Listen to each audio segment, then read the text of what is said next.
दीपकं धर्मदीपं नमस्ते दीपं ज्योति परं ब्रह्म दीपं ज्योति जनार्दन दीपं ज्योति हरते पापं धर्मदीपं नमस्ते लीलाचलनिवासाय नित्याय परमात्मने बलभद्र सुभद्राभ्यां जगन्नाथाय ते नमः।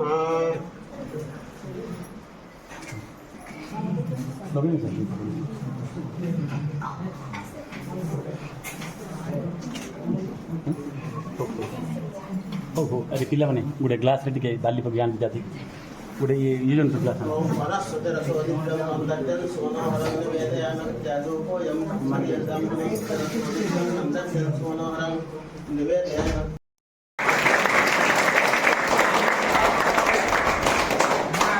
सेदिन विशिष्ट ग्रामर वाला माने व्याकरणिक पाणिनिकर जन्मदिन नाम भी सुनी नथिबे।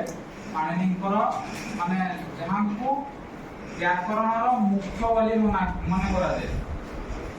पाणिनि बरगुची तापर पतंजलि जोटा कि पतंजलि जगत वर्तमान समग्र भारत में माने समस्त जानते जग पतंजलि किंतु पूर्व पतंजलि पूर्व जड़े थे किए जे कि पाकिस्तान नहीं जन्म से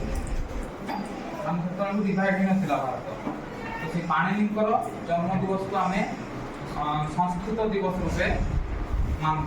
तापर संस्कृत सप्ताह केमती है ना संस्कृत दिवस मान राखी पुनेर पूर्व 3 दिन एवं आग को 3 दिन जो रहा टोटाल मिसे केते दिन है 7 दिन। 7 दिन आम यूनेस्को जो अच्छी बोर्ड से बोर्ड कहले कि गोटे आमर अनुष्ठान अध्यक्ष गौरी प्रसाद पंडा साहब को किसी कहबी कि सी किसी मत देवे।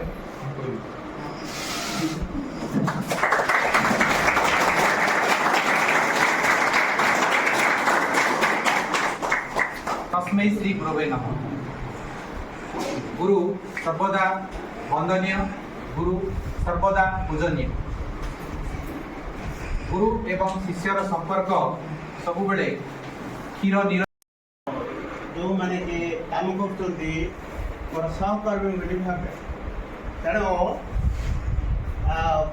पूजनीय एवं पूज्य सहकर्मी बंधुगण आम संस्कृत सार कहले संस्कृत दिवस पाणिनिकर जन्म दिवस जो दिन जन्म से दिन पालन कराए कहले ठीक कथा कहते।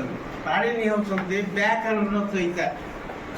व्याकरण चैता बेले कौन ना शिवकर डम्बर बाजिला केते थर डम्बर बाजिला ना 14 थर डम्बर बाजिला। से 14 थर डम्बर बाजिले डम्बर शब्द उच्चारण है आम बाजा बाजुते धड़ धड़ तट तट तट तट तट तट धड़ धड़ एमती शब्द होती से डम्बर अयुणे प्रथरला रुलुके एंगे अयोचे हजबराटे लाड़े नमोण नामे अबन्य हरधस जबगढ़धस खप छठ छठ तप कपय ससर फले चतुर्दश माहेश्वर सूत्राणी संज्ञार्थादे श्रावंत्यायतः बेले 14 थर डम्बर बाजारू 14 शब्द बाहर। अयुणे बेले कौन ना अ आई उ रुल्लुक बेले रु रुल्लु एंग बेले ए ओ अयौच बेले अयौ सेतबेले अ आई उ उ ए अयौ। सह बोले से सह पठति अहम पठामि तुम पठसी तुम्हें पढ़छ। कह बोले कौन किए कह बोले किए स्तंभो। सह बोले से सह पठति अहम पठामि तुम पठसी तुम्हें पढ़छ। कह बोले कौन किए कह बोले किए स्तंभो।